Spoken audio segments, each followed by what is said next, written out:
Can I get you in? Yeah, go ahead. Well, I'm from an Just speak NGO up called SUMAITRI, and we also run a helpline, which is a permanent helpline, and a crisis intervention center. We deal with suicidal people. Couple of issues.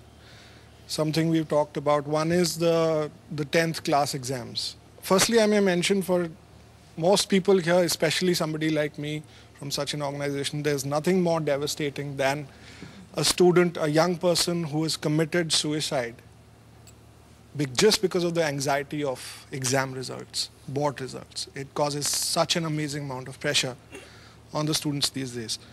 Now, 10th class exams. We have 10th class students calling us up on our helpline, and with 12th class boards, at least it results in college admission.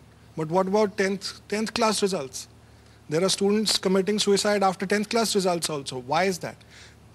There is an amazing amount of parental pressure, another issue we were talking about. We have parents calling us up on our helpline because they are possibly more anxious than their students, than their children.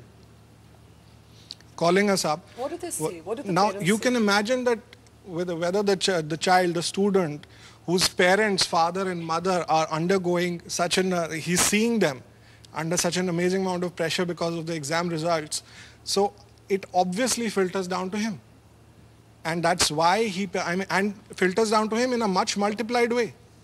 That's why We have tended to there's such see the incidence of suicide or suicide attempts as fairly isolated so far. Are you saying that it's something we need to take much more seriously? We need to take it much more seriously. Even one student committing suicide is a tremendous loss to Delhi, to the country as a whole.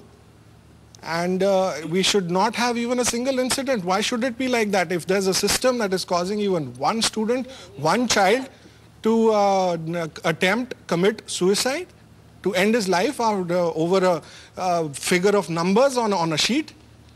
Well, that's, I Why think... should it be? That system is obviously something needs to be done. Something needs to be taken a look at. Some rethinking needs to be done. That I think is a very sobering thought, that even if a system causes one student to feel that their life is not worth living, then there's something flawed with the system.